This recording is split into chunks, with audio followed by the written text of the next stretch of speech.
Ce programme vous est présenté par la NEP. Ce programme vous est présenté par Air Algérie.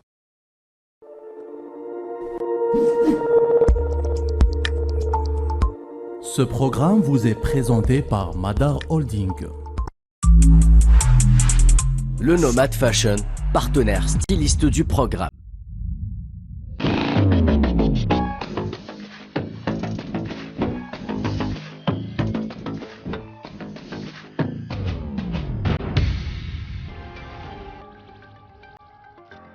Bonsoir et bienvenue dans la grande émission. Je suis très heureuse de vous retrouver pour ce nouveau numéro. Alors vous l'aurez sans doute remarqué, nous n'étions pas au rendez-vous. La semaine dernière, la grande émission change de planning. Désormais, j'aurai le plaisir de vous retrouver accompagné de toute mon équipe tous les 15 jours pour parler de l'actualité. C'est parti, la grande émission, c'est maintenant.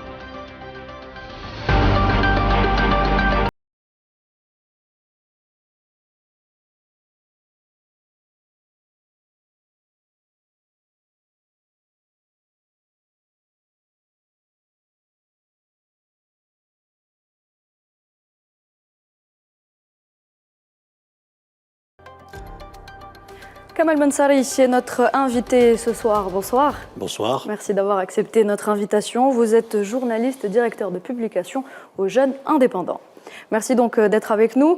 Karim Zeribi a également fait le déplacement. Bonsoir Karim. Bonsoir Noël. Toujours un plaisir de vous recevoir. Et puis mes chroniqueurs Karim Bouaziz et Nariman Zekar m'accompagnent également ce soir. Salut Karim et salut Nariman. Bonsoir. Voilà, donc le décor est planté, mais tout d'abord parlons donc actualité. Kamal Bensari, je commence avec vous. Quelle est l'actualité qui vous a marqué cette semaine ? Je ne dirais pas une actualité, mais un tweet du professeur Tariq Ramadan, c'est un tweet vraiment bouleversant, qui illustre un petit peu la diabolisation des personnes qui ne cadrent pas du canevas officiel en Europe ou en France. Donc il y a eu un jugement qui a été prononcé par le tribunal de Genève le 31 janvier, et qui, justement, accuse, enfin, donne raison à Tariq Ramadan et surtout à son détracteur qui est condamné lui aussi, c'est Ayaan Hamel, journaliste du quotidien Le Point, le magazine Le Point.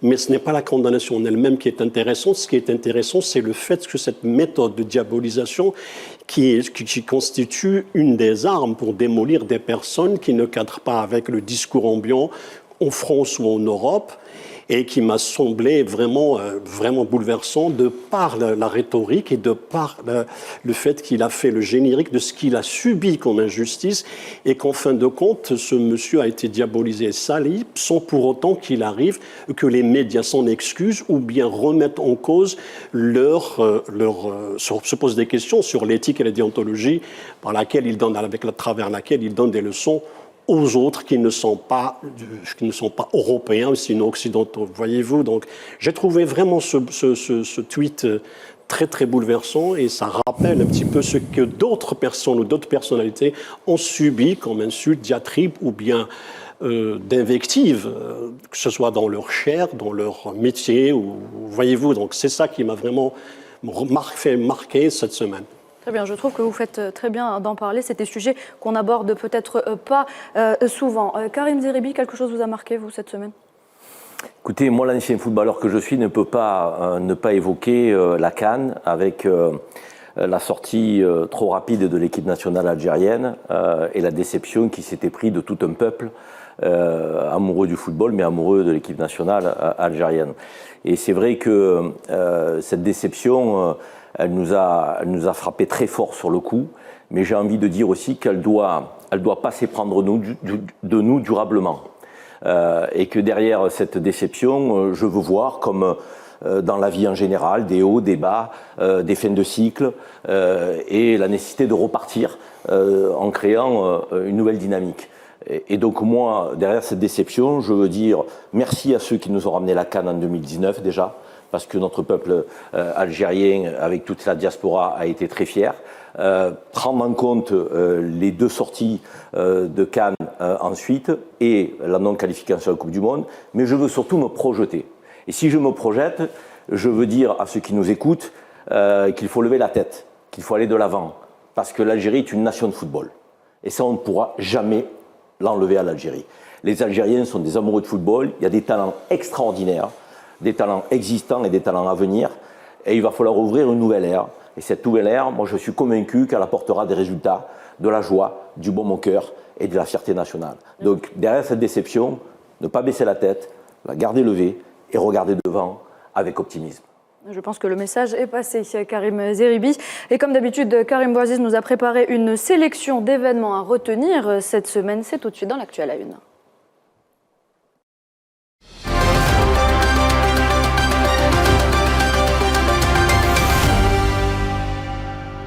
Et on commence bien évidemment, Karim, par la suspension des aides de certains pays à l'UNRWA.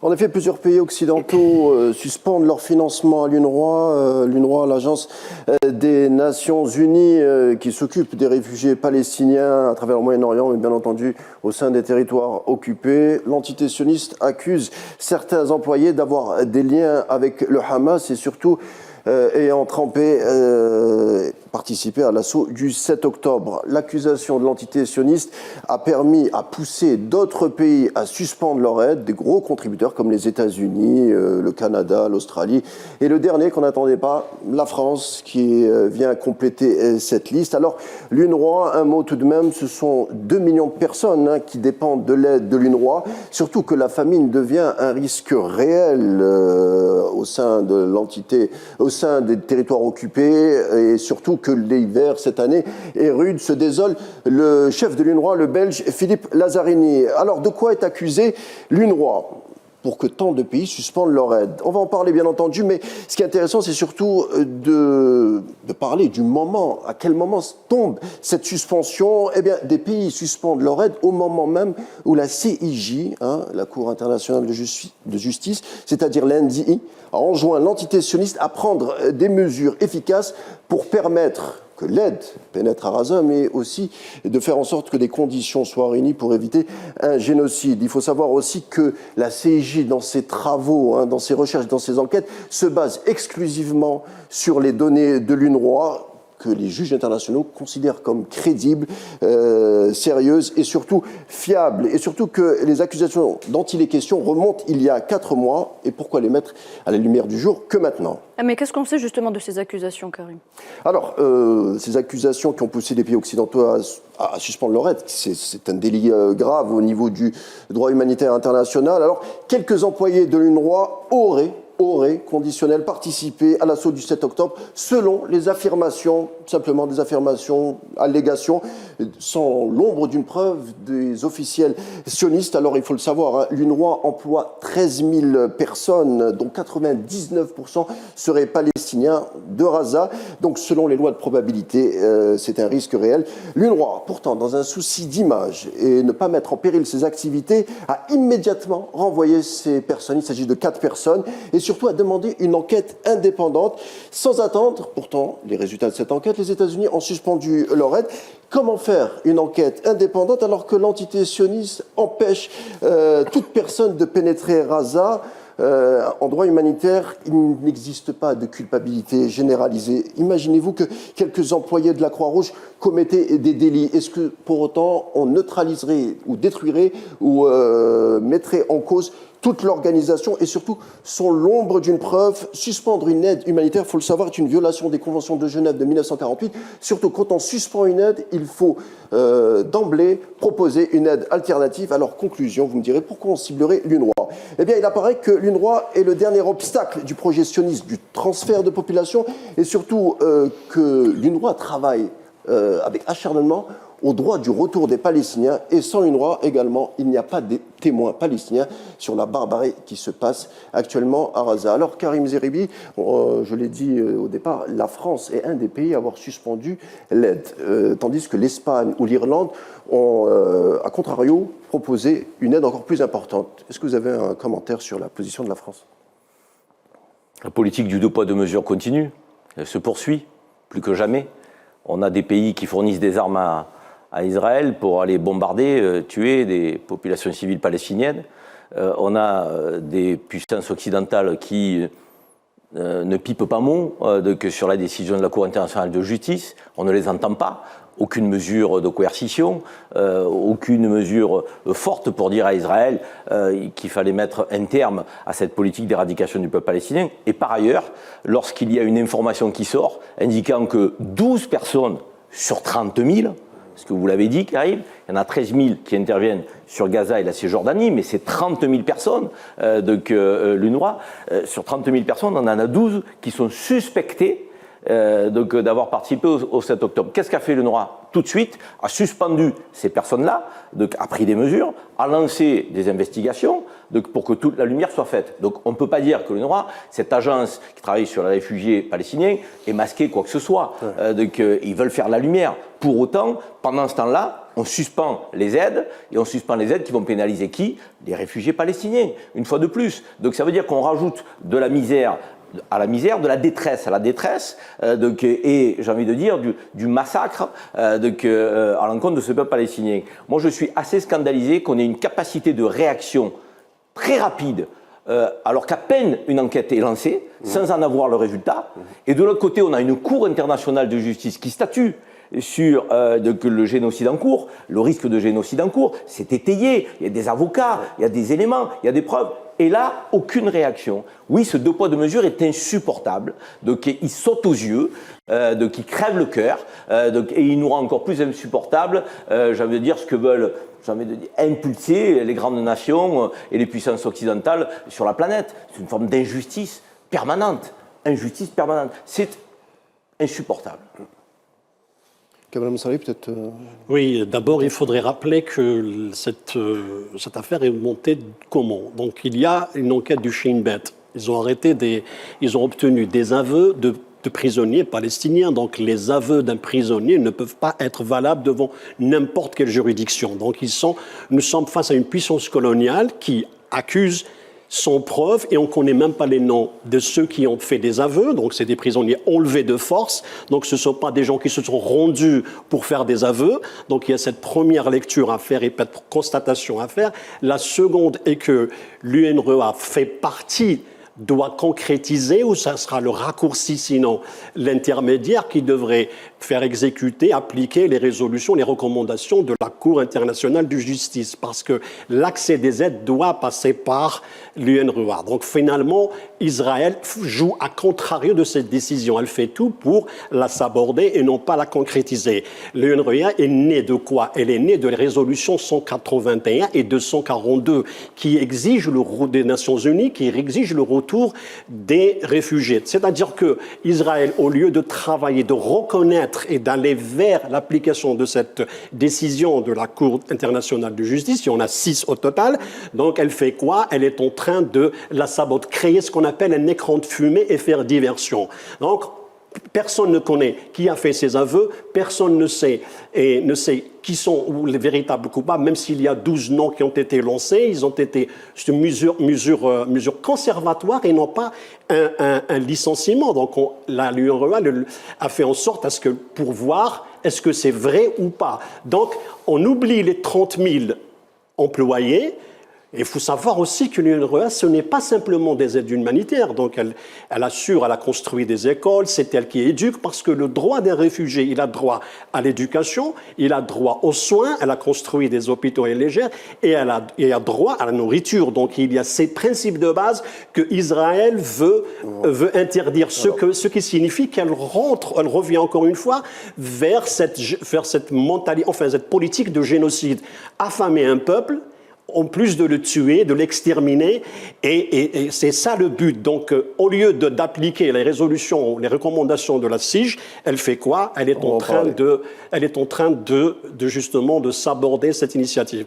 Donc, tout ça, c'est rentre dans une politique de reniement de la réalité. Israël renie, elle refuse de reconnaître qu'elle a une responsabilité, parce que aussi un colonisateur, c'est une puissance administration coloniale, elle est elle-même obligée d'assurer le minimum, c'est dans les conventions de Genève et dans les résolutions de l'ONU et la Charte des Nations Unies. Donc, on va en parler, monsieur Moussari, on va en parler en deuxième partie de l'émission. Dans le même temps, Israël fait plus que renier. Le mot est faible. Dans le même temps, il y a une conférence qui s'est tenue avec 11 ministres israéliens sur la recolonisation de Gaza et le déplacement des populations. Dans le même moment, il lance une accusation contre ces 12 personnes, et de l'autre côté, on a 11 ministres du gouvernement israélien qui parlent de recoloniser, qui dansent à la fin de la conférence, qui sont pleines de joie et d'entrain. C'est important de dire que c'est dans le même temps, et que dans ce même temps, il n'y a toujours pas de réaction des puissances occidentales. C'est important de le souligner. Très bien. Il faut qu'on passe à la deuxième actualité de Karim, c'est le mouvement des agriculteurs qui prend de l'ampleur en Europe. Va vous intéresser. Alors, le monde agricole en ébullition, le monde agricole européen en ébullition, Hollande, France, Espagne, Belgique, motif de la colère, concurrence déloyale, des produits venus des pays extra-européens, moins chers, moins exigeants sur les standards environnementaux. Par exemple, on va prendre le continent européen a plusieurs traités de libre-échange avec plusieurs continents, plusieurs pays. Prenons par exemple le cas de la Chine. La Chine, dans sa production de viande, a un taux d'antibiotiques élevé, sans parler du transport de la marchandise et son taux de CO2, la consommation de viande et son transport à partir de la Chine augmenterait de 233 tonnes les émissions de gaz à effet de serre. Alors, ça donne des agriculteurs, bien entendu, en colère et inquiets. Et surtout, pour reparler de ces accords de libre-échange, il y en a un qui met le feu aux poudres. C'est un accord de libre-échange avec le continent sud-américain et l'Union européenne, le fameux Mercosur. C'est surtout, c'est un vieil accord, mais qui est toujours en discussion. D'ailleurs, un des rangs de discussion a commencé hier. Alors, ça a été un accord qui a été créé en 1991 sur l'initiative du Brésil, incorporant d'autres pays d'Amérique du Sud. L'Argentine viendra s'y rejoindre. Alors, le but, c'était de faire concurrence avec les États-Unis et avec son accord de libre-échange avec l'Union européenne.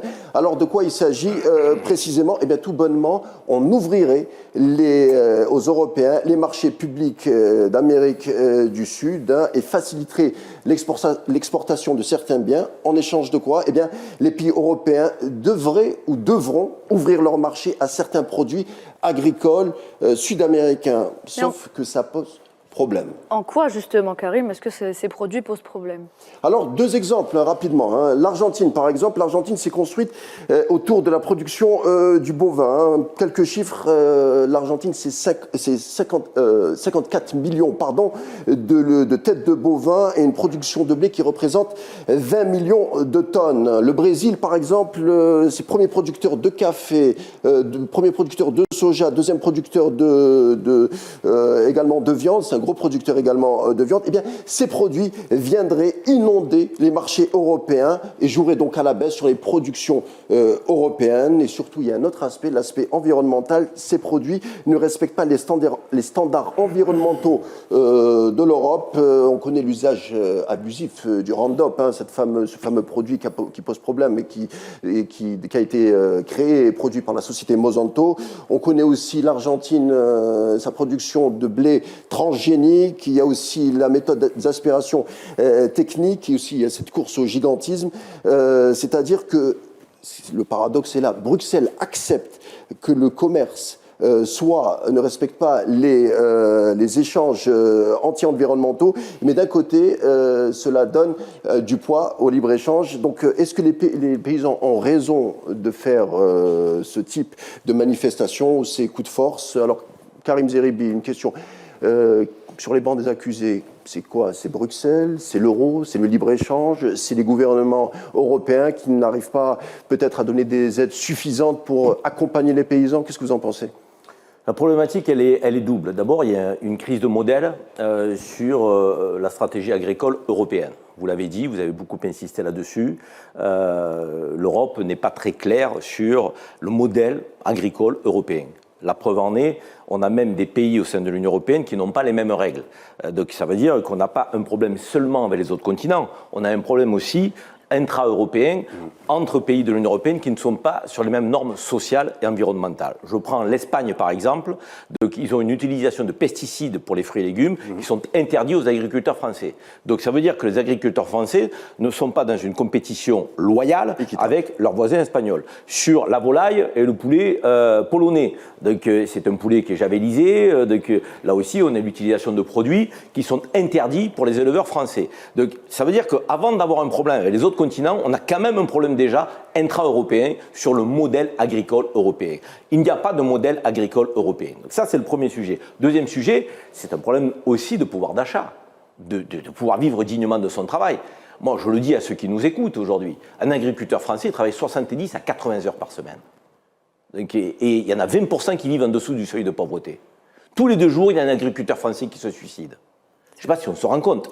Je veux dire, et il n'arrive même pas à 1800 € par mois pour 52% d'entre eux. Sur les 30 dernières années, ils ont perdu 40% de revenus. Donc c'est une affaire qui ne pouvait plus durer. Je veux dire, on sent qu'ils sont au bord de la rupture. Donc il y a un problème. Vous comprenez cette colère ? Évidemment qu'on la comprend, cette colère. On la comprend d'autant plus que le discours des politiques français consiste à dire qu'il faut valoriser le travail. Et il faut revenir à plus de souveraineté. Ben, ni l'un ni l'autre ne tient compte de ce que vivent les agriculteurs. Donc il va falloir repenser cette zone de libre-échange. C'est bien le capitalisme, la mondialisation, mais elle n'est pas toujours heureuse. Elle pénalise souvent les travailleurs, elle pénalise souvent les petites et moyennes entreprises, elle pénalise les artisans, les commerçants, ceux qui produisent dans leur pays et qui veulent le faire correctement, bien, au service du consommateur. Donc tant qu'on ne repensera pas l'économie avec plus de vertus, avec plus de règles, et avec des règles égales pour tous, on aura un problème dans cette zone de libre-échange. Donc la réalité, c'est que la colère des agriculteurs, on la comprend, il faut même la soutenir, parce qu'elle ouvre aussi d'autres problématiques pour d'autres pans de l'économie européenne et française. Et je le dis, et j'en terminerai par là, quand je voyais cette crise agricole que j'ai commentée sur les plateaux français, je me disais, et je suis obligé d'y penser, je pense à l'Algérie, qui est mon pays d'origine, qui a été le grenier de l'Europe. Ouais. Le grenier de l'Europe. Et je veux dire ce soir que l'Algérie, elle possède le pétrole vert. Le pétrole vert, c'est les terres. Les terres algériennes aujourd'hui qui produisent des fruits et légumes de qualité. On pourrait faire un élevage extraordinaire. Donc on pourrait être autosuffisant sur le plan alimentaire en Algérie. Donc il faut y aller. Quand il y a cette crise en Occident du côté des pays européens, il faut que l'Algérie à un moment donné s'ouvre à une agriculture ambitieuse, donc raisonnée, pas intensive. Il ne faut pas faire ce que l'Europe a fait. Il faut avoir un contre-modèle plus vertueux au service des Algériens et au service du continent africain. Kamal Mensari, est-ce qu'il y a des liens entre cette crise des agriculteurs et le conflit en Ukraine, vous pensez ? Les incidences du conflit ukrainien, ce sont justement, ils ont des incidences pas seulement sur les pays européens, mais plutôt les pays africains. Donc les plus qui ont souffert de cette crise ukrainienne, c'est bien pourquoi ? Parce qu'ils dépendaient tous des céréales et des engrais ukrainiens et russes. Donc, plutôt les pays africains qui avaient... Certes, c'est vrai que les agriculteurs européens perdent un marché important qui est là, celui de la Russie. Donc, on voyait comment les produits agricoles européens, de l'Europe de l'Ouest surtout, s'étaient versés en Russie. Donc, c'est un marché qui le perdent, mais ce n'est pas la seule raison. C'est plutôt les politiques, comme l'a dit Karim, c'est surtout il faire des choix économiques et politiques. Parce que c'est vrai qu'au départ de la création de l'Union européenne, avant même qu'elle prenne sa forme actuelle, il y avait des divergences entre les pays fondateurs sur justement la politique à suivre en matière d'agricole. L'Allemagne, par exemple, est un pays industriel qui comptait énormément sur son industrie, contrairement à la France. Donc il y avait quelle politique prendre ? Faut-il favoriser l'industrie ou faut-il favoriser l'agriculture ? Et en même temps, on voit aujourd'hui les agriculteurs qui se plaignent des impôts, il y a trop d'impôts, il y a aussi l'utilisation des pesticides. Les agriculteurs réclament l'utilisation des pesticides parce qu'ils n'en trouvent pas d'autres moyens tels qu'ils le disent. Donc forcément, c'est des choix à faire. Soit on va vers une nouvelle assise agricole en Europe, ou on change carrément. Donc c'est vrai que pour ce qui est de l'Algérie qui peut servir d'exemple, mais attention, donc même si on va vers... on change de paradigme, on change de contenu économique et qu'on se base sur l'agriculture, il faudrait aussi trouver les moyens technologiques. On ne peut pas se séparer de la technologie. Aujourd'hui, on essaye, par exemple, à Indefla, par exemple, de faire en sorte à ce qu'on essaye des produits qui ne sont pas algériens ou qui peuvent produire plus. Tel que la pastèque, par exemple, il y a aujourd'hui, pour qu'il en arrive à l'autosuffisance, donc on ne peut pas dissocier la technologie aujourd'hui. Est-ce que l'Europe paye le frais de ses choix ? Apparemment oui, parce qu'on voit la crise, comment elle se développe en Europe. Est-ce qu'il faut revenir à une agriculture juste qui assure justement la souveraineté alimentaire ou l'autosuffisance. Donc, à nous de penser, de prendre l'exemple sur ce qui se passe en Europe pour éviter ce genre de scandale. Très bien, merci Kamel. Karim Zeribi, on va passer à la troisième actu. 30 secondes, ça va durer. J'étais avec un céréalier français, donc la politique d'importation des céréales ukrainiennes sans quota, de manière indéterminée, nous a plombés en France. Et aujourd'hui, c'est le sucre. Ça veut dire qu'apporter un soutien à l'Ukraine, c'est bien, mais tuer les agriculteurs français, c'est grave aussi. Troisième actualité, Karim Bouaziz. Aux États-Unis, le Texas est au cœur d'une bataille politique autour de la question migratoire. En effet, la crise migratoire envenime les relations entre l'État du Texas et les États-Unis. Juste un chiffre pour comprendre, 300 000 immigrants seraient entrés illégalement aux États-Unis rien que pour le mois de décembre.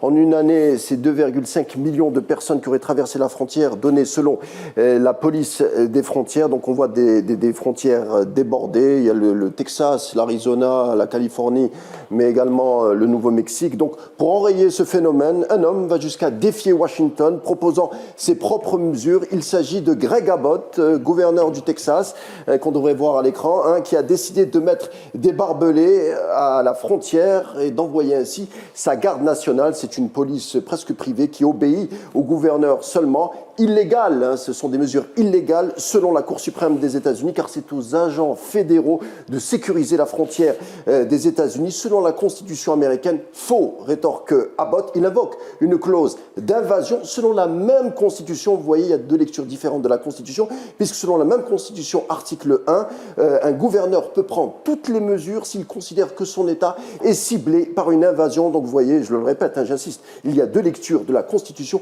qui s'affrontent et au fond, c'est ça l'histoire des États-Unis. Il y a eu à chaque fois, au seuil des guerres civiles, quand il y a eu un problème, un contraste dans la lecture des constitutions, ça donnait souvent des crises, voire des guerres civiles, comme la guerre de sécession. Il faut savoir aussi que ça se passe dans un État qui n'est pas comme les autres. Le Texas, bien sûr, il y a le problème d'immigration, mais également le Texas a été indépendant pendant 9 ans, il faut le savoir, durant son histoire, mais aussi le Texas a un statut spécial. C'est le seul État aux États-Unis qui a une constitution propre, qui peut faire sécession à n'importe quel moment, il faut le savoir, et surtout le Texas est jaloux de son indépendance et de sa caractéristique. Voilà, c'est pour parler un peu de ce Texas qui est très spécial. Mais nous sommes surtout, Karim, on le rappelle, en début de campagne pour l'élection présidentielle aux États-Unis. Alors, vous l'avez deviné, en campagne électorale, justement, l'immigration sera forcément un thème phare et un thème central. Et afin d'attiser la crise, le gouverneur Abbott a décidé d'envoyer les migrants vers d'autres États. Résultat, il a reçu le soutien de 25 autres États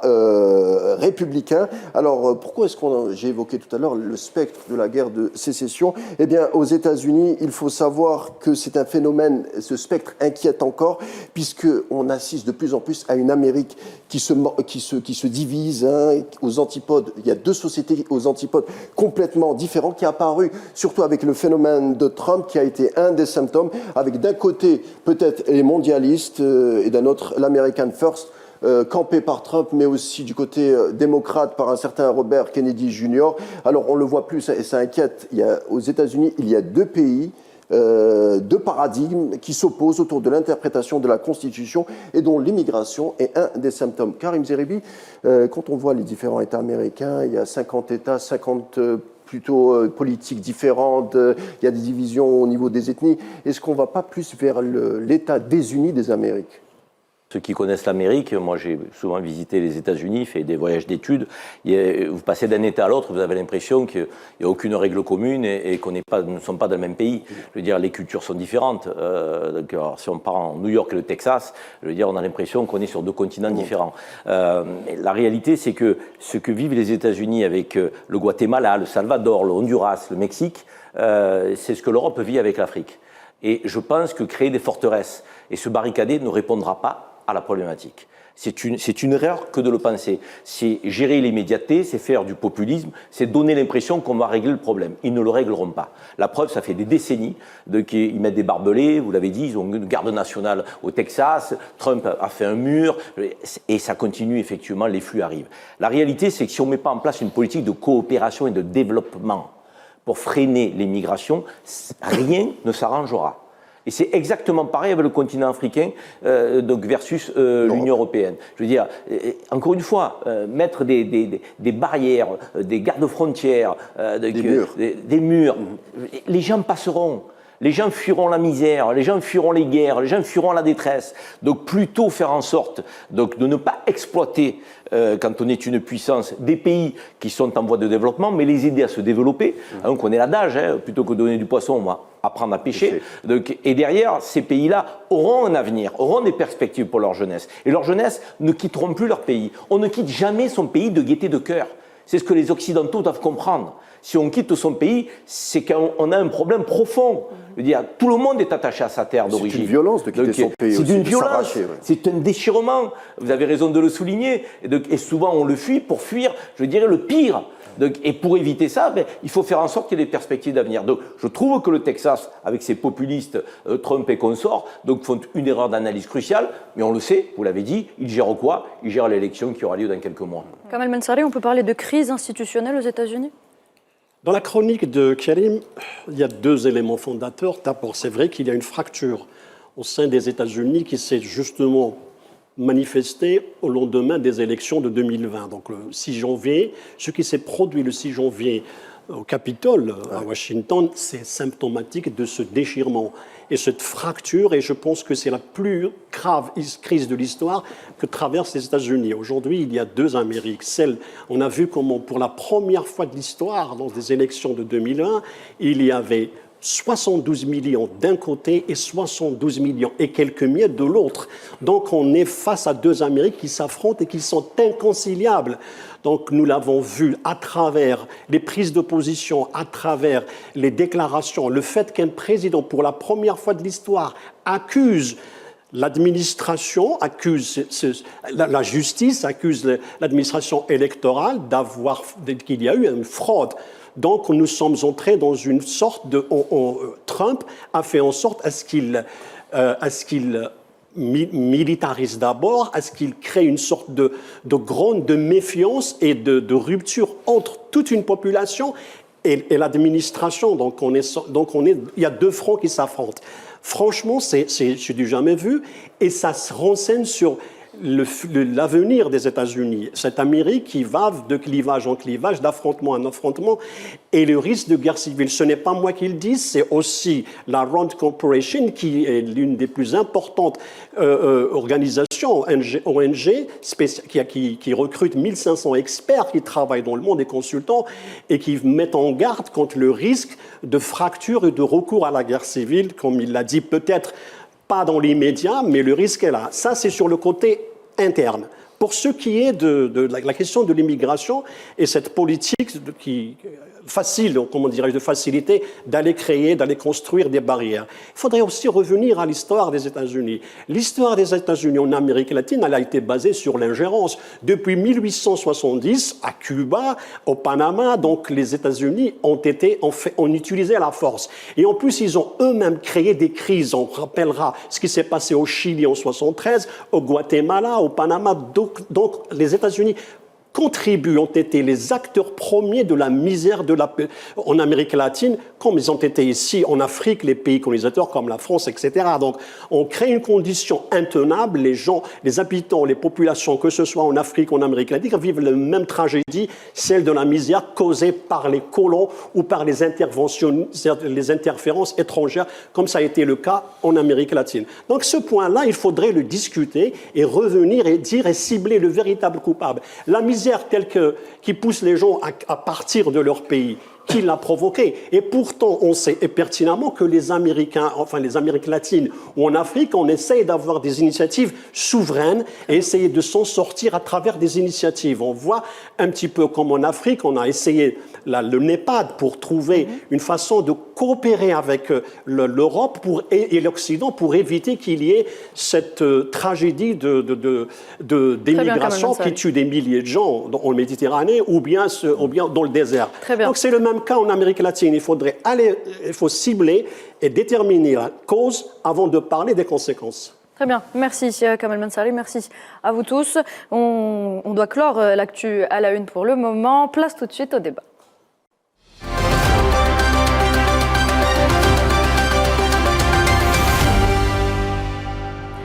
Et dans notre débat ce soir, on s'intéresse aux conflits qui ravagent notre monde, de la Palestine au Soudan en passant par l'Ukraine ou encore les pays d'Amérique latine. Il existe une étude selon laquelle 55 conflits sont actifs dans le monde en ce moment. Oui, justement, le choix de ce thème a été porté sur cette déclaration du haut-commissaire aux droits de l'homme des Nations Unies.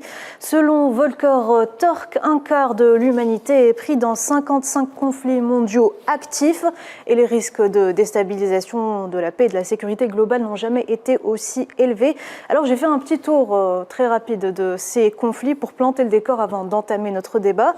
On commence en Europe avec l'Ukraine, bien sûr, un conflit de très haute intensité qui dure depuis presque 2 ans et les perspectives claires de résolution sont absentes pour le moment. On a la Palestine, le Proche et Moyen-Orient avec une opération génocidaire à Gaza, des confrontations régulières sur la ligne de démarcation avec le Liban. On a aussi l'escalade en mer Rouge avec les bombardements américo-britanniques sur le Yémen, le conflit en Syrie, les tensions en Irak et en Jordanie, notamment à la lumière du ciblage de plus en plus fréquent des intérêts des bases US dans la région. Dans la Corne de l'Afrique aussi, plusieurs foyers de tension sont signalés, à l'instar de la Somalie et de l'Éthiopie. Un conflit majeur dans le continent africain, le Soudan aussi secoué par une guerre fratricide sanglante depuis avril dernier. Le Sahel connaît aussi, en plus du terrorisme, le phénomène des changements non constitutionnels de gouvernement. On peut citer le Niger, le Burkina Faso, la Guinée et bien sûr le Mali. La Libye aussi qui vit une situation d'instabilité depuis 2011 et qui cherche aujourd'hui une voie vers la paix et la stabilité à travers l'organisation d'élections générales qui sont toujours attendues aujourd'hui. La République démocratique du Congo, elle aussi, n'est pas épargnée avec la région des Grands Lacs qui vit une situation de déstabilisation aussi sur fond de lutte pour les ressources minières. Le Sahara occidental, bien sûr, dernière colonie d'Afrique qui connaît une escalade de conflits depuis la rupture du cessez-le-feu par les forces d'occupation en novembre 2020, sans oublier l'Amérique latine, le Mexique, particulièrement dans la zone sud, le Chiapas, le phénomène des gangs, en plus des litiges frontaliers un peu partout dans tout le continent, dont le Nicaragua et la Colombie, et qui a longtemps été secoué par des affrontements entre plusieurs mouvements armés. Et dernièrement, la crise sécuritaire en Équateur, nous en reparlerons plus tard dans l'émission. Et on commence avec un conflit que vous avez évoqué, Nariman, c'est tout ce qui se passe en ce moment en Palestine. Nelson Mandela disait « Notre liberté sera incomplète sans la liberté des Palestiniens », ce qui rejoint un petit peu la déclaration de Ouali Boumediene, l'ancien président algérien, qui disait que nous sommes avec la Palestine, qu'elle soit en tort ou qu'elle ait raison. La position de l'Afrique du Sud vis-à-vis donc du génocide qui se déroule à Gaza et même vis-à-vis de l'occupation en Palestine donc rejoint celle de l'Algérie. Notre pays a multiplié les actions diplomatiques pour faire cesser les massacres à Gaza et veille d'ailleurs à ce que la décision de la Cour internationale de justice soit appliquée rapidement. Lors du Conseil de sécurité qui s'est tenu mercredi à la demande de l'Algérie, le représentant permanent de l'Algérie, Amar Benjamah, s'est justement exprimé sur la question. Regardez, on en parle juste après. Notre réunion se tient alors que l'agression contre le peuple palestinien se poursuit depuis près de 5 mois. Notre réunion se tient après que la Cour internationale de justice a accepté de traiter l'affaire portant sur les violations de la Convention des Nations Unies pour la prévention et la répression du crime de génocide dans la bande de Gaza. Cette décision historique de la Cour réaffirme que le temps de l'impunité est révolu à jamais. Les Nations Unies et la communauté internationale se sont engagés à ce qu'aucun criminel n'échappe aux sanctions et à la reddition de comptes. L'occupant israélien ne doit pas être une exception à cette règle. Karim Zeribi, le temps de l'impunité est révolu. Les décisions de la CIJ ne peuvent être appliquées qu'en cas de cessez-le-feu. Sans cessez-le-feu, on ne peut rien faire. C'est ce que nous souhaiterions, mais on l'a déjà évoqué dans cette émission. On avait évoqué, l'impunité qui qui concerne Israël, les 104 ou 110 résolutions de l'ONU qui n'ont jamais été respectées, la décision de la CIG qui engage les États concernés mais qui ne les oblige en rien. Et on pensait qu'il pouvait y avoir une pression internationale. Cette pression internationale, elle est mise toujours par les mêmes pays. L'Algérie, à la table du Conseil de sécurité des Nations Unies, en tant que membre non permanent pour 2 ans, donne de la voix. Que l'Afrique du Sud a porté la plainte auprès de la CIG. Au sein de l'Union européenne, c'est l'Irlande qui aussi se mobilise. On voit que tous ces pays qui ont une histoire, qui a rencontré l'occupation, la colonisation, les expropriations, le bafouement des droits de l'homme les plus élémentaires. Donc, ces pays sont aujourd'hui les premiers en soutien à la Palestine et revendiquent une forme de justice à l'échelle de la planète, à la table des Nations Unies. Mais force est de constater que pas grand-chose ne bouge. À partir du moment où ce Conseil de sécurité déjà est très déséquilibré, composé de 15 membres, il y en a 5 qui ont le droit de veto, et c'est toujours les mêmes qui posent le droit de veto lorsqu'il y a une mesure forte à prendre à l'encontre d'Israël. Et ces mêmes pays qui ne veulent pas aller vers un cessez-le-feu fournissent Israël en armes. Donc, très franchement, on est dans un monde de fous. Donc on ne peut plus croire, c'est l'énorme inversé de valeurs les plus élémentaires auxquelles on a envie de croire, quelle que soit notre origine, notre croyance religieuse, nos obédiences. Donc tout ça doit nous transcender, doit nous dépasser. Or là, on constate effectivement qu'on est toujours sur le 2 poids 2 mesures. Il y a des conflits sur lesquels il y a une mobilisation extrême, une pression, des embargos, une coercition. Puis il y a des conflits sur lesquels il y a une forme de laisser-aller, et je dirais même de complicité. Moi, je dirais que ce que Narimen a posé dans le monde se réunit en 3 dimensions. D'abord, il y a des conflits territoriaux qui sont corrélés à de la prédation économique, corrélés à des politiques d'ingérence. Donc c'est ces 3 dimensions qui créent le chaos dans le monde. Donc si les États-Unis ne s'étaient pas posés en gendarmes, il y a quelques décennies, quand George W. Bush était à la tête des États-Unis, l'Irak ne serait pas dans la situation actuelle dans laquelle elle est. La Syrie non plus, la Libye non plus. Il y avait une stabilité. Quoi qu'on pense des régimes, il y avait une stabilité. En se posant en gendarme du monde, en ingérence permanente, les États-Unis d'Amérique ont déstabilisé la planète. Donc, derrière, il y a la prédation économique du continent africain. Donc, on sait très bien pourquoi il y a des conflits en Afrique.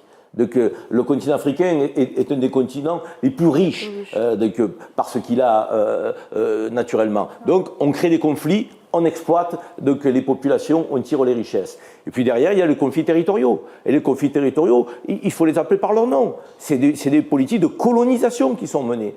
Et en 2024, au XXIe siècle, on tolère encore la colonisation à la table des Nations Unies. C'est ça qu'il faut dire. Et c'est ça qu'il faut dénoncer. Chose qui paraît inacceptable et totalement folle. Heureusement que l'Algérie, l'Afrique du Sud, l'Irlande, la Belgique, l'Espagne, qu'il y a encore des pays qui donnent de la voix. Les pays arabes semblaient aussi faire état d'un sursaut assez récemment. Il faut aller plus loin, il faut aller plus fort. Il faut vraiment faire en sorte que ces politiques de colonisation cessent et soient sanctionnées très rapidement, fussent-ils des politiques menées par Israël qui semblent effectivement dans une impunité totale depuis des décennies. Et dans votre catégorie, le conflit entre l'Ukraine et la Russie, vous le placeriez où ? Non, je dirais qu'il y a une annexion, on ne peut pas le nier, mais ce que je note, c'est la réaction de la communauté internationale. Je veux dire, là, elle est sans ambiguïté. Tout de suite, on s'est dit, on va asphyxier la Russie. On va livrer des armes à l'Ukraine. Est-ce qu'on asphyxie Israël ? Est-ce qu'on livre des armes à la Palestine ? C'est le monde à l'envers. C'est là où je dis qu'on est dans ce 2 poids, 2 mesures, cette approche à géométrie variable. Qui est aujourd'hui persécuté ? Qui est la victime dans le conflit en Palestine ? Si ce n'est les Palestiniens. Est-ce qu'encore une fois, on les aide ? Ah non, on mène une aide humanitaire. Justement, Karim Zeribi, l'aide humanitaire. On limite effectivement le massacre. C'est pas ça dont il s'agit. Donc il faut les aider à avoir un État digne de ce nom, à riposter, donc à stopper le massacre israélien. C'est ça la réalité. Kamal Mensari, je me tourne vers vous. On l'évoquait tout à l'heure, c'est le gel des aides donc données par certains pays à l'UNRWA. Et On l'a dit, ce n'est pas un hasard si les donateurs ont décidé de geler donc ces aides, quand on sait surtout que ce financement, les pays qui ont décidé de suspendre leur financement à l'UNRWA représentent 70% de ces financements. C'est énorme, mais est-ce que suspendre justement ces financements, c'est pas être complice du génocide qui se déroule à Gaza? On l'a dit que c'est une complicité. 550 millions, c'est énorme pour une population de 2,2 millions d'habitants. Donc ils vivaient déjà d'aide, non seulement les Gazaouis, mais aussi l'autorité palestinienne en Cisjordanie. Donc ils vivent d'aide. Donc c'est ça, un petit peu l'Algérie, elle a sa contribution à l'autorité palestinienne via la Ligue arabe. Donc c'est vrai que il y a 16 pays qui sont complices de génocide. Ils participent à affamer tout un peuple, ils le font exprès. Donc si on supprime les aides à l'UNRWA, on supprime les aides à la santé, l'accès à la santé, le fait de pouvoir nourrir des gens et en plus les éduquer. Donc c'est une sorte de guerre. Aujourd'hui, ça devient un luxe même d'aller dans une école. Aujourd'hui, c'est la survie de cette population dont il est question. Donc voilà, quand on participe à ça, on justifie les argumentaires de l'Afrique du Sud déposés devant la CIG. Un petit peu, on revient à la case départ s'agissant d'Israël et des puissances occidentales. Pour revenir un petit peu au conflit posé par Nariman, c'est vrai qu'il y a le plus vieux conflit au monde, c'est le conflit palestinien. Donc ça dure depuis 1947, pas de solution. Pourquoi ? Parce qu'il y a toute une batterie de mesures qui ont été prises pour justement favoriser cette colonisation, notamment le non-respect de la résolution 242 qui était claire. C'est pour ça que l'Algérie parle de retour à la résolution 242, la résolution 181 et la résolution 338 qui a mis fin à la guerre de 1973. Donc, même si on sait que l'Algérie est en état de guerre avec Israël, parce que depuis 1973, nous n'avons pas signé d'armistice. Donc nous sommes en état, il faut toujours rappeler ça. Et en même temps, quand on parle de ces trois résolutions, c'est à travers lesquelles devait justement aboutir à l'émergence d'un État palestinien indépendant, sur la base du partage de la résolution 181. Donc ce conflit-là, il perdure parce que il y a des puissances qui le nourrissent, qui le favorisent. Et en plus, on a vu comment le 8 octobre dernier, le lendemain de l'opération menée par la résistance palestinienne à l'intérieur des territoires, qui sont réellement des territoires palestiniens parce qu'ils sont occupés. Selon le partage, ces territoires sont originellement palestiniens. Donc il y a eu l'arrivée du porte-avions Gerald Ford. On a immédiatement décidé d'aller massacrer ce peuple. Le jour même, le 7 octobre, on a commencé par bombarder sans attendre. Donc l'opération de la présence plutôt américaine était pour donner carte blanche aux Israéliens. Massacrer à tour de bras, faites ce que vous voulez, nous sommes là.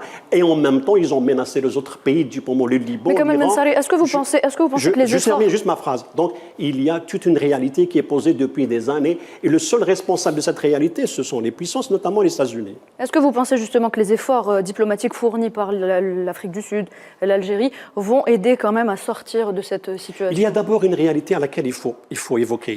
C'est l'opinion publique. Il ne s'agit pas simplement des États. L'opinion publique dans le monde a changé de lecture de la situation au Proche-Orient. Aujourd'hui, par exemple, quand vous prenez un sondage qui a été réalisé par l'Institut Gallup aux États-Unis, 53% des jeunes Américains âgés entre 18 et 24 ans pensent qu'il faudrait que Israël disparaisse. Oui. Et non pas disparaisse. Et on a un autre sondage réalisé par Harvard University qui pense que 60% des sondés aux États-Unis pensent que Israël est coupable et qu'elle doit arrêter ses opérations. L'investissement doit se faire sur les opinions publiques. Il y a un changement absolument énorme. C'est pour ça qu'on a vu des manifestations partout dans le monde et pour la première fois dans l'histoire, presque tous les États, toutes les villes américaines, week-end dernier, 50 villes américaines il y avait des manifestants et 50 villes américaines ont demandé qu'il y ait un cessez-le-feu. Vous imaginez un petit peu l'ampleur. Donc c'est l'opinion publique qui est en train de refaire. C'est pour ça que les Européens ou les Occidentaux en général se sont un petit peu résolus à un petit peu adoucir leur discours et leur positionnement vis-à-vis d'Israël. C'est ça un petit peu, c'est cette réalité-là auquel il faut penser. C'est vrai que l'Algérie aujourd'hui, de par son rôle, elle a un rôle à jouer au sein du Conseil de sécurité.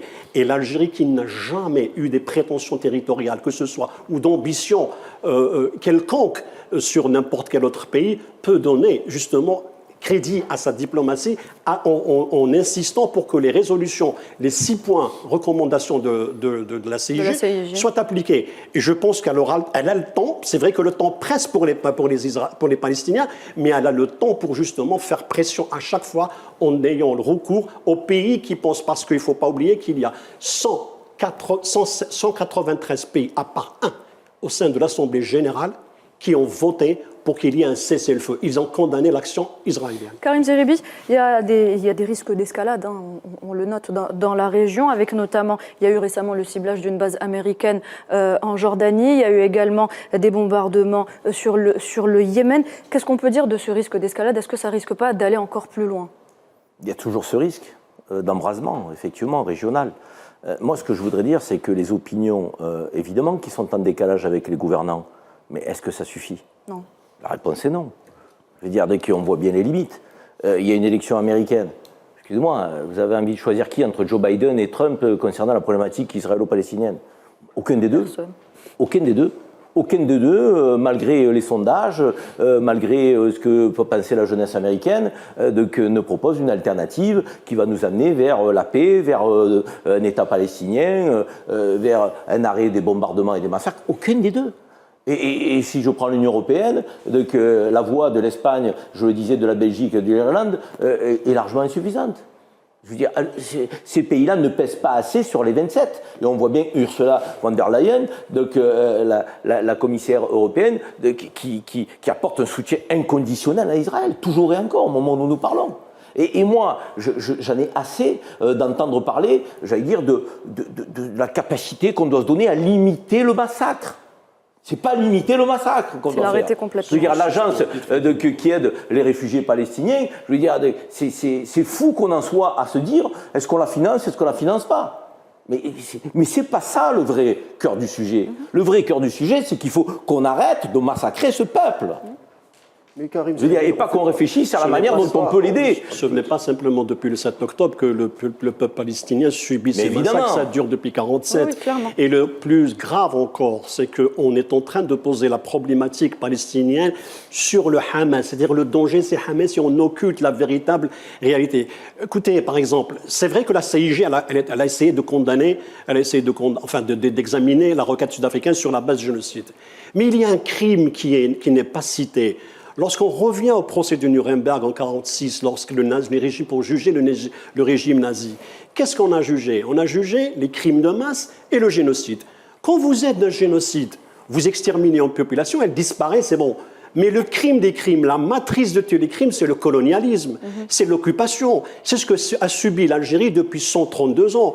Durant ces 132 ans, il y a eu des crimes de masse, il y a eu des génocides, il y a eu de l'esclavagisme. C'est-à-dire, on prend pendant 132 ans une population, on la séquestre, on la fait subir, on la conditionne on lui impose des conditions iniques, injustes et sauvages et criminelles.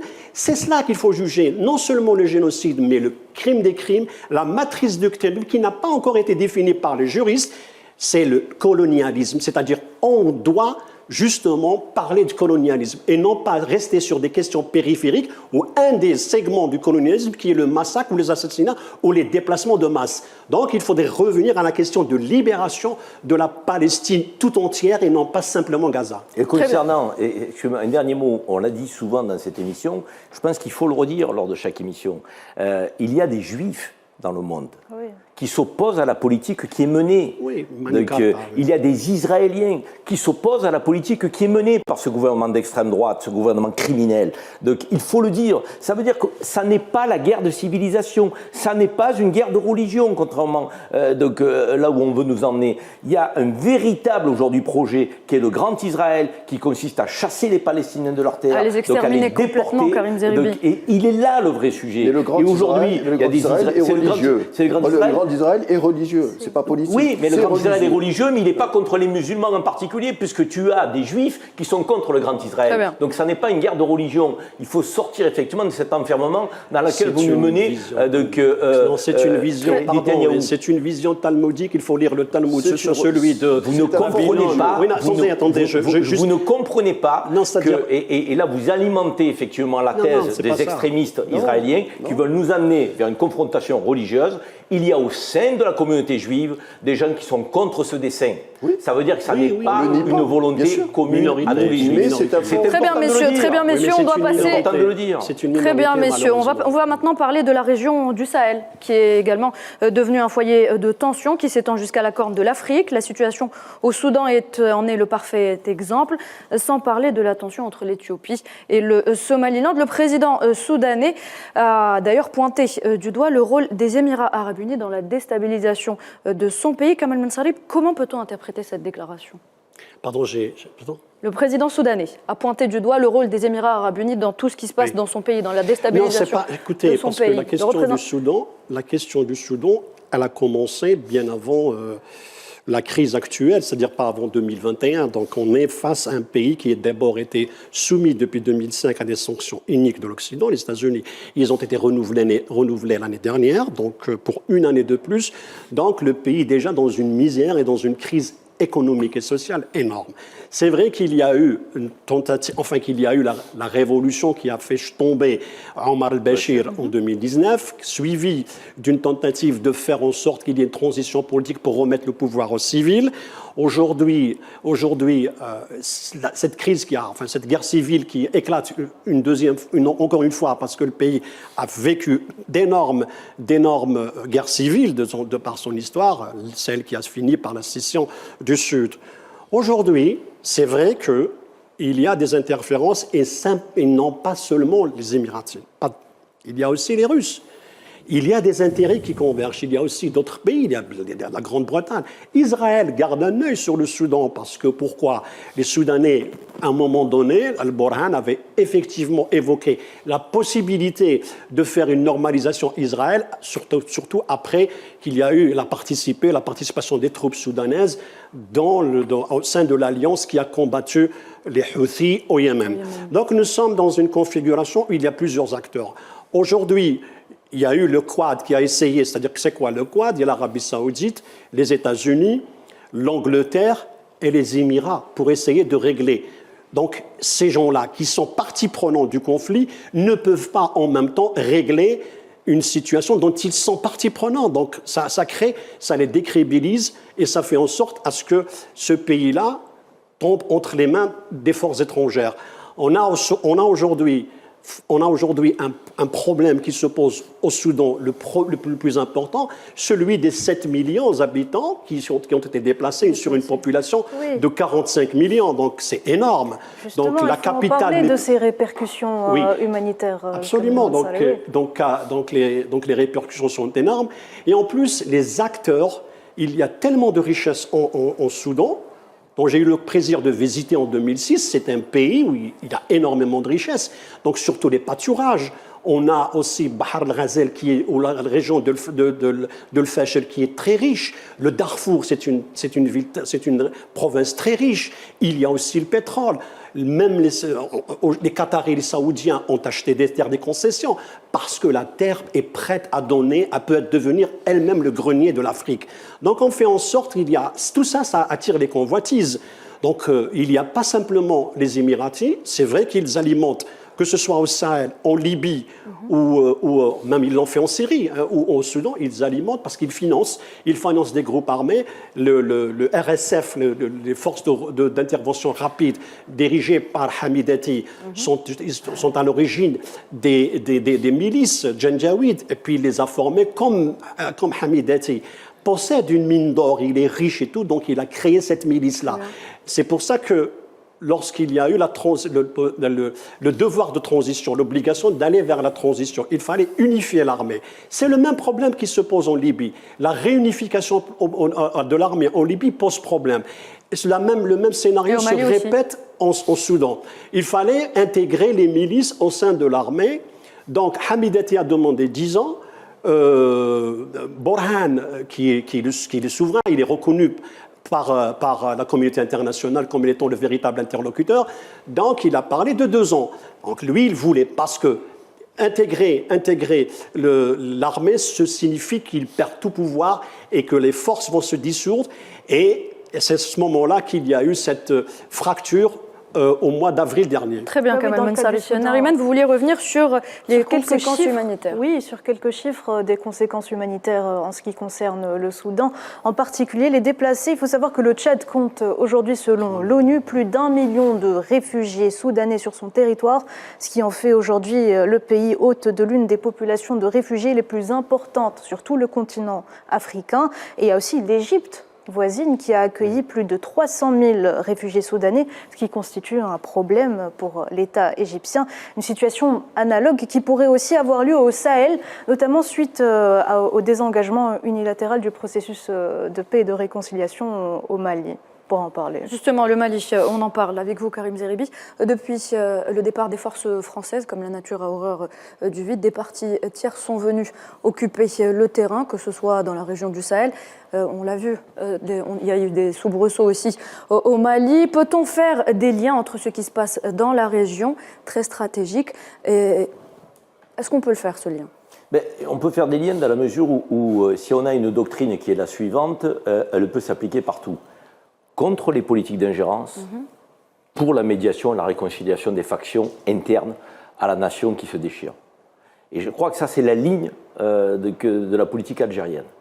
L'Algérie s'est toujours opposée aux ingérences étrangères et a toujours favorisé le dialogue, le processus de paix, de réconciliation entre les factions qui se déchirent à l'intérieur d'une nation. Et ça n'est que par là qu'on peut trouver l'issue. Parce que personne ne pourra venir régler le problème d'une nation qui est souveraine et qui doit à un moment donné se sortir de ses problèmes et de ses déchirements par elle-même. Parfois dans la douleur, certes, ça prend du temps, certes, mais c'est inéluctable, j'ai envie de dire. Et on ne pourra pas repousser en permanence ce processus-là. C'était le processus d'Alger, avec le souhait des Algériens de voir les Maliens se mettre autour de la table et pouvoir retrouver un chemin commun. C'est à l'identique au Soudan. Et on voit bien qu'il y a des puissances extérieures qui ont intérêt à la division, qui ont intérêt à la confrontation au sein d'une même nation. Il y a un axe aujourd'hui qui se dessine. Les États-Unis, les Émirats arabes unis, et d'ailleurs le représentant du Soudan aux Nations unies l'a dit clairement, ingérence des Émirats derrière dans le conflit. Israël qui pointe, et je rajouterai un pays qui est en totale contradiction avec son peuple, c'est le Maroc, qui rentre dans la danse. Et moi je fais une différence totale entre le peuple marocain, qui ne se retrouve pas du tout dans les positions de politique étrangère de son gouvernement. Le gouvernement marocain mène son pays dans une impasse. Et le peuple marocain n'est pas dupe. Il manifeste pour la Palestine, il a envie de relations fraternelles avec l'Algérie. Il faut vraiment distinguer les deux. Tout à l'heure, nous parlions des opinions et des dirigeants. Là, en l'occurrence, c'est fondamentalement le cas. Et ne faisons pas la confusion. Mais on voit cet axe-là qui veut semer au Sahel, sur certaines poches du continent africain, une forme de division. Derrière, je le disais tout à l'heure, il y a une volonté de prédation économique. Soyons pas naïfs. Je veux dire, il y a une volonté d'aller piller les richesses de ces pays. Karim Zeribi, on dit, selon l'adage, il faut 2 personnes pour faire la paix, pour faire la guerre, il en suffit une seule. Et si tous ces conflits qu'on est en train d'énumérer, et si on ne veut pas que ces zones soient pacifiées, c'est que forcément, ça doit apporter de l'argent, en tout cas des intérêts, à beaucoup de personnes, parce que c'est toujours les mêmes zones.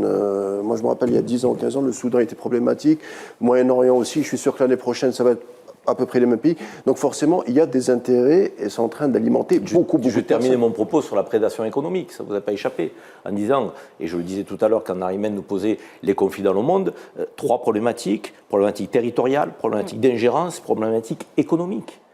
Les 3 sont liés intrinsèquement. Donc on ne va pas faire de l'ingérence dans un pays qui ne rapporte rien sur le plan économique. Jamais on a vu ça.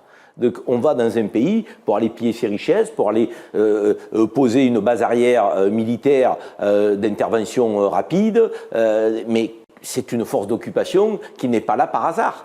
C'est parce qu'il y a toujours quelque chose, un gain à en tirer. Non, oui, au Sahel, il y a l'objectif de contrôler les réserves d'or au Sahel. Et aussi, il faudrait, pour revenir au Mali, donc il faudrait rappeler un petit peu l'historique.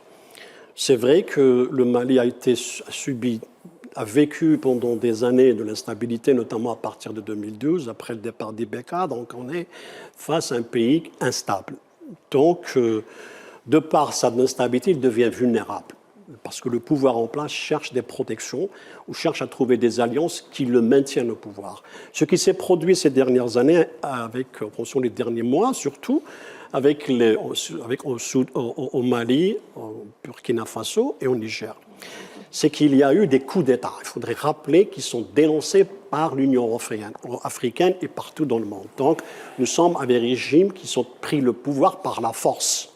Ça, c'est le premier point. Le second point, c'est que ces pouvoirs essayent de se maintenir en invoquant un nouveau concept qui a été créé c'est le néo-souverainisme, comme quoi on est en train de faire en sorte à ce qu'on retrouve notre souveraineté. Donc c'est un discours populiste et c'est ce qu'on appelle un écran de fumée pour justement justifier de se maintenir au pouvoir. Donc le pouvoir au Mali, parce qu'il était impliqué par l'accord d'Alger, c'est regrettable qu'il le rejette parce qu'il a servi de base l'accord pour la paix et la réconciliation signé en 2015 à Alger et à Bamako. Donc il balisait le terrain. Ce n'est non pas une crise interne seulement, mais une réalité historique. C'est-à-dire que les Touaregs qui étaient dans le prolongement est arrivé jusqu'à Tombouctou, qui ont eux-mêmes fondé Tombouctou, ils n'existaient pas.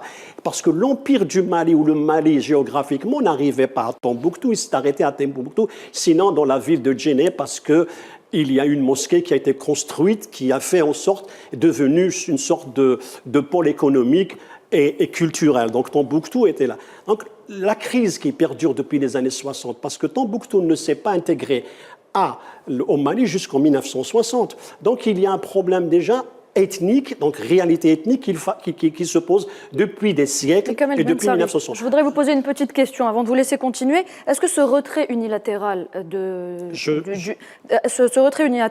des accords d'Alger, est-ce qu'il pourrait avoir un impact négatif sur le Mali lui-même et sur l'ensemble des pays de la région? On note également le désengagement de la MINUSMA aussi. Le désengagement de la MINUSMA ce n'est pas un désengagement. Elle a été renvoyée. Oui, renvoyée. Donc c'est une décision de la politique. Elle ne s'est pas désengagée. Elle a été expulsée. Comme l'accord d'Alger a été renié par les autorités. Pourtant, ils se sont engagés en 2020 et en 2021 à plusieurs reprises qu'ils allaient respecter. Assimi Goïta avait déclaré lui-même que l'accord d'Alger est la meilleure base pour une stabilité, une réconciliation intermalienne. Donc nous sommes vers une duplicité dans le langage. Les autorités algériennes ne peuvent tenir compte que ces déclarations-là pour pouvoir justement apprécier la situation et l'évaluer sur le plan interne. Bien sûr, l'accord d'Alger n'est pas un accord proprement algérien. Il incombe à la communauté internationale. Nous ne sommes pas les seuls. Nous sommes certes garants de la médiation, nous faisons de la médiation, mais aujourd'hui, le Mali et les 3 régions qui ont créé ce qu'on appelle l'Alliance des États du Sahel sont devenus un territoire de conflit, c'est-à-dire un prolongement. La Russie, la Turquie, les Émirats, tous ces pays-là sont là-bas, justement, dans le cadre d'un conflit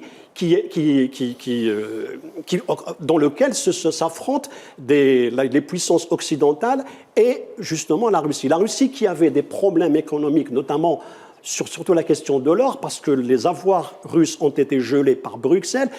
Et aujourd'hui, elle est obligée de trouver de nouveaux terrains pour pouvoir, justement, arriver à gagner, que ce soit au Soudan.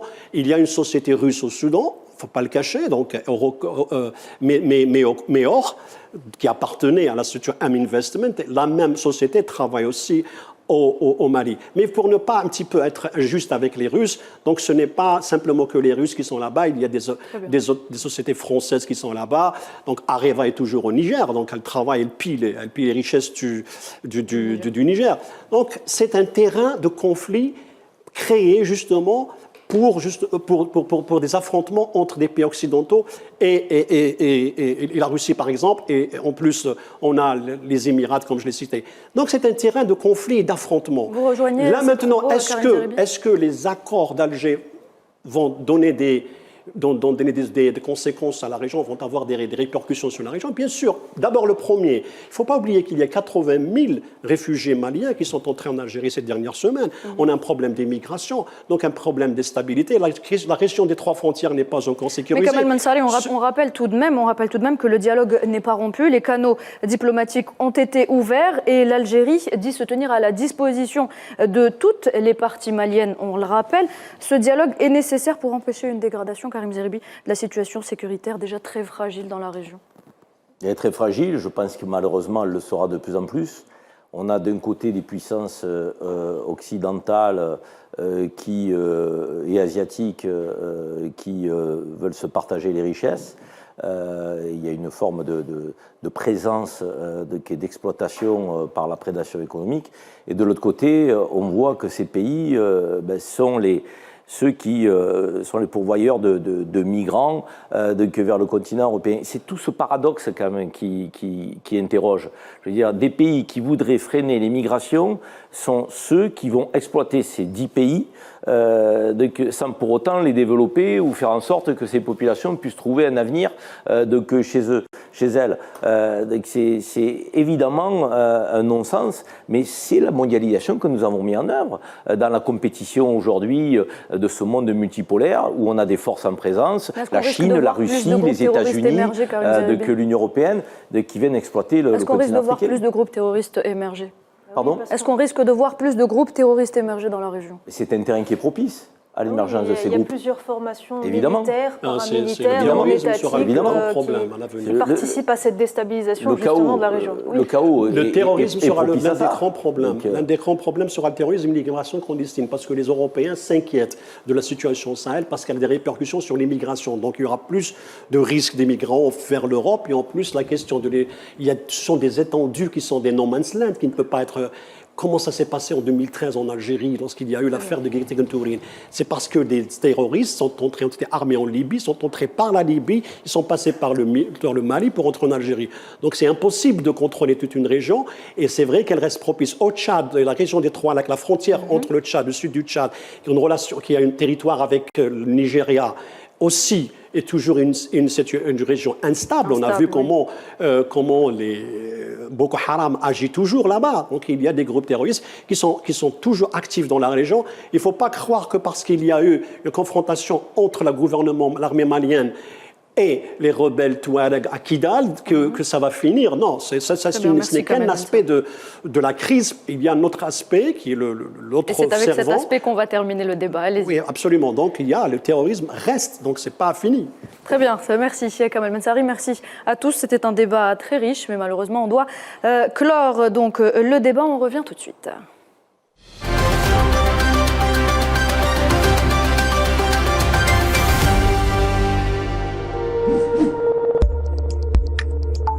Matter Holding. Strategic Investments.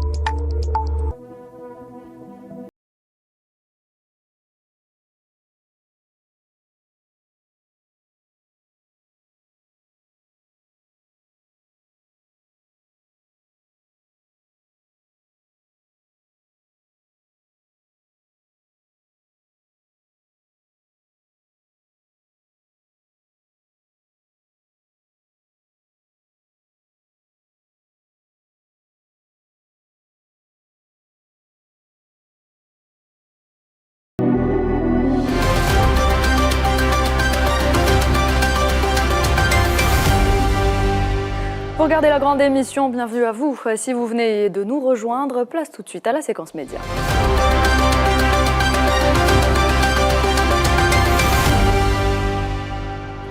C'est avec vous Nariman Zekar. On commence avec la situation des femmes à Gaza, avec de nouveaux chiffres dévoilés par les Nations Unies.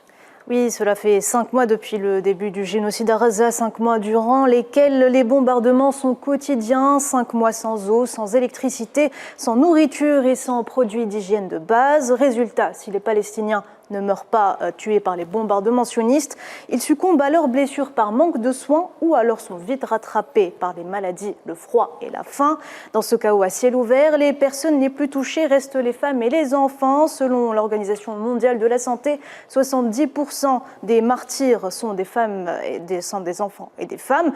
Et ces femmes qui sont pourtant mise de côté, on pourrait dire, car les femmes et les adolescentes de Gaza payent le lourd tribut depuis le 7 octobre dernier. Selon l'ONU, elles sont environ 700 000 à ne pas avoir accès à des produits d'hygiène de base et à être contraintes en période de menstruation à utiliser des moyens de fortune comme des bouts de vêtements ou de chiffons ou même des morceaux de tente en guise de serviettes hygiéniques, des matériaux inadaptés, mais surtout sales qui augmentent le risque d'infection. Une situation cauchemardesque aggravée aussi par le manque d'eau et d'intimité, car dans les établissements pleins à craquer de l'UNRWA, en moyenne 486 personnes doivent se partager une seule toilette et 700 une seule douche, des douches qui sont rationnées bien sûr à cause du manque d'eau. Les Nations Unies estiment aussi à 50 000 le nombre de femmes enceintes à Gaza, dont plus de 180 accouchent chaque jour sur place. Avec la fermeture de 14 hôpitaux et 45 centres de soins de santé primaire, certaines femmes doivent accoucher dans des abris chez elles ou même dans les rues, à même le sol, en plein milieu des décombres, ou alors dans des établissements de santé qui sont bien sûr débordés par autre chose, ce qui fait que 15% d'entre elles sont susceptibles de connaître des complications liées à de la grossesse ou à l'accouchement à cause de l'absence de cette assistance médicale, et ce qui fait que la vie des nouveau-nés tient qu'à un fil à Gaza. Selon une ONG, aussi le stress et l'absence de suivi médical a augmenté le nombre de fausses couches de 300% dans la bande de Gaza. Il ne faut pas oublier aussi que celles qui ont survécu à ces 5 mois d'enfer se retrouvent aujourd'hui livrées à elles-mêmes. Elles sont orphelines ou bien veuves, elles ont des enfants à nourrir, des frères et sœurs à protéger,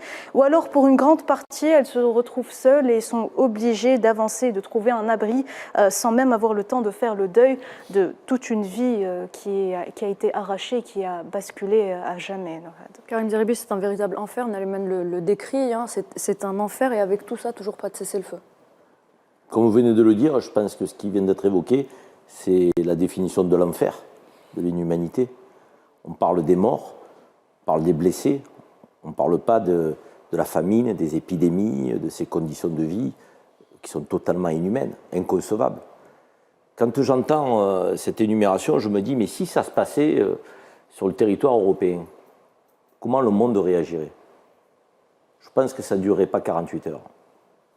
Il y aurait une levée de boucliers, une indignation telle, une mobilisation planétaire pour que tout cela ne dure pas plus de quelques jours. Ben là, ça fait 4 mois que ça dure. Et on ne sait pas combien de temps ça va durer encore. Kamal Mansari, c'est un autre crime de lèse-humanité finalement. Oui, d'ailleurs, aujourd'hui, le rapporteur des Nations Unies justement pour les aides humanitaires disait qu'il y a 17 000 enfants palestiniens qui sont devenus orphelins. Oui. Et que 70% des habitations étaient détruites de Gaza, donc c'est pratiquement la totalité.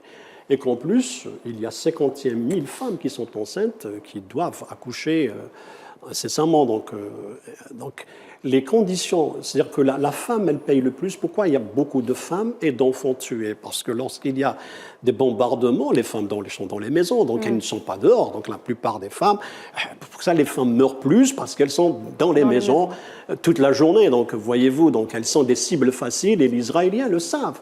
Donc c'est des crimes prémédités.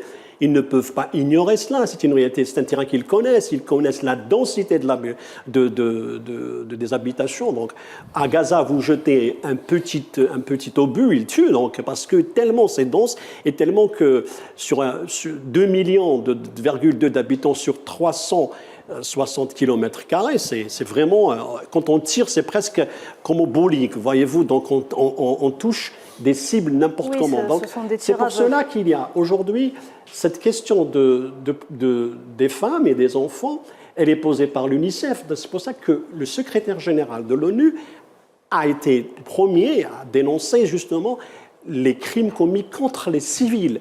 Et quand on dit les civils, on pense immédiatement aux enfants et on pense immédiatement aux femmes. 9 770 femmes tuées à ce jour, plus de 6 000 enfants tués, sans parler que ceux qui sont sous les décombres ou ceux qui sont portés disparus, et sans parler, oubliez aussi ceux qui sont faits prisonniers.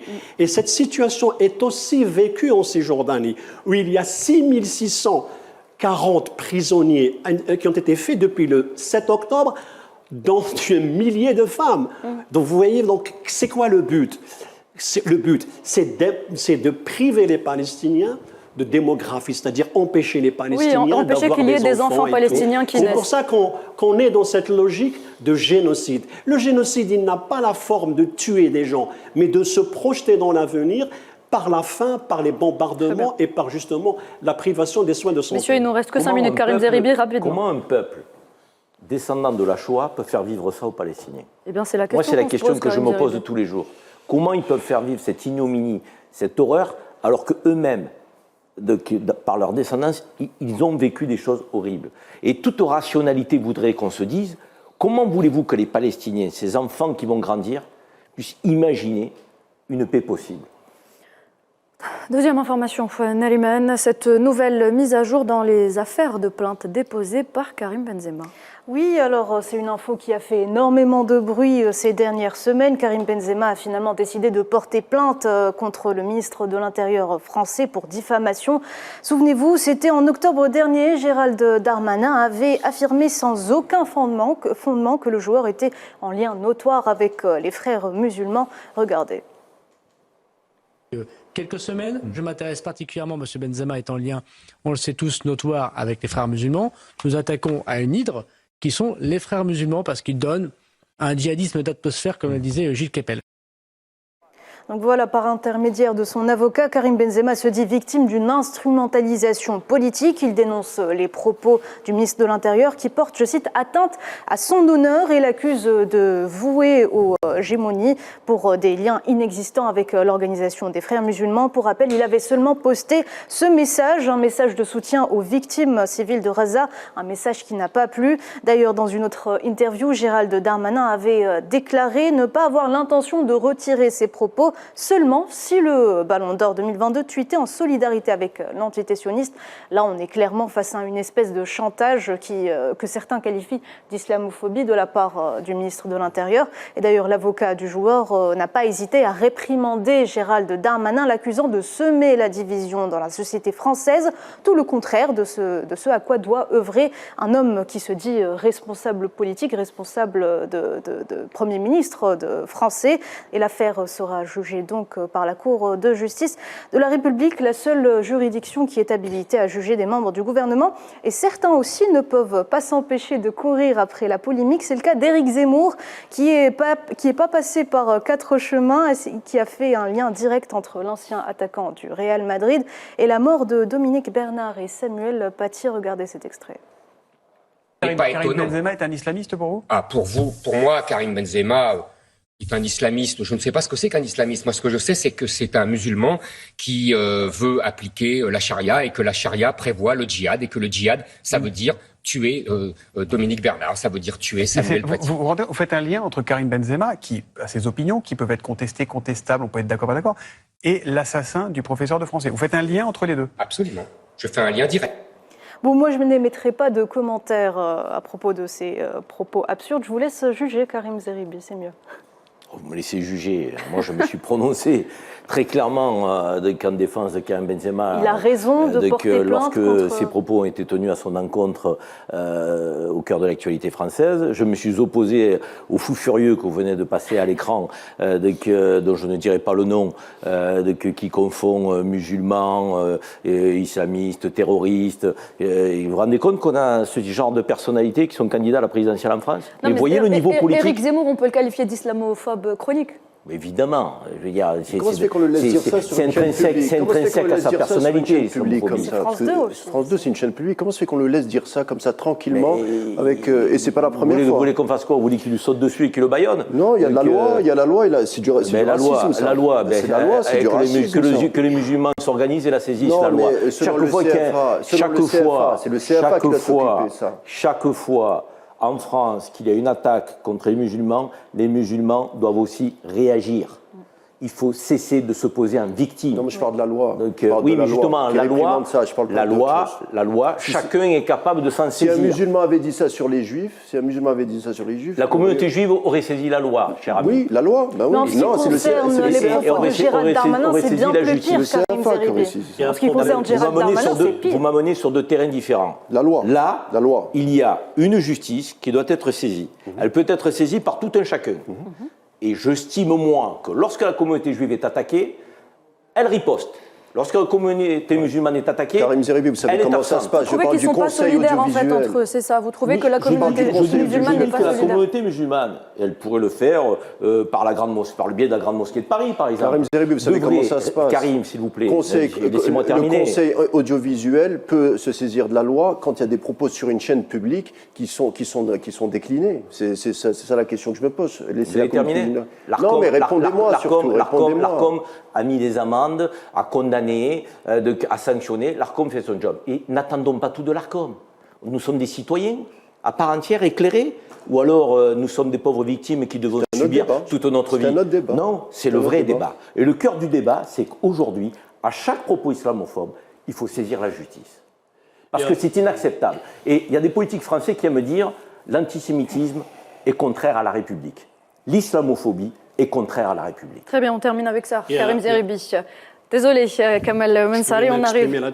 Allez-y, donnez-nous un dernier mot. D'abord, moi, je découvre la faillite de la pensée en France. On dirait que la France n'a plus rien à donner à l'unanimité, à part ce discours sur l'islamisme ou le voile ou la abaya. Donc, on est semble vers une faillite de la morale. Et c'est l'illustration, donc, M. Darmanin, qui ne sait même pas ce que c'est les frères musulmans, et qui nous dit ce que c'est les frères musulmans. C'est une adresse, un parti, c'est quoi? Donc, voilà un petit peu l'incompétence des politiques. Pour ce qui est du cas de Zemmour, franchement, donc on est quelqu'un qui se prétend être intellectuel, il ne l'est pas du tout. Et voilà un petit peu l'illustration du niveau vers lequel s'est glissée la France à travers ce genre de manifestations et de discours. Très bien, merci. Vous savez que le c'est ministre des cultes. Karim Zeribi. Et que les frères musulmans en Arabie Saoudite sont quand même pas tout à fait les bienvenus. Et que Karim Benzema joue en Arabie. Messieurs, c'est la fin de l'émission. C'est la fin de l'émission. On va en parler tout à l'heure autour d'un café, si vous voulez. Voilà, donc on arrive à la fin de cette émission. Merci à vous tous d'avoir été là. Kamel Mensari, merci d'avoir accepté notre invitation. Karim Zeribi, merci à vous également d'avoir été là. Narimen Karim, merci à vous. Quant à nous, on se retrouve vendredi 16 février. D'ici là, portez-vous bien.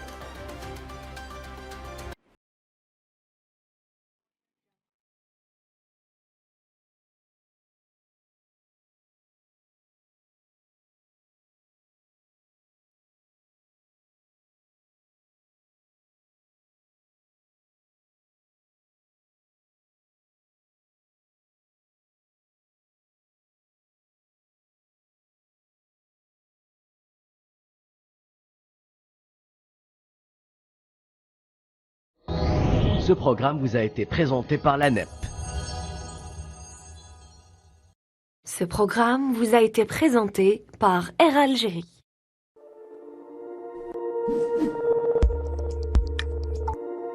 Ce programme vous a été présenté par Madar Holding. Le Nomad Fashion, partenaire styliste du programme.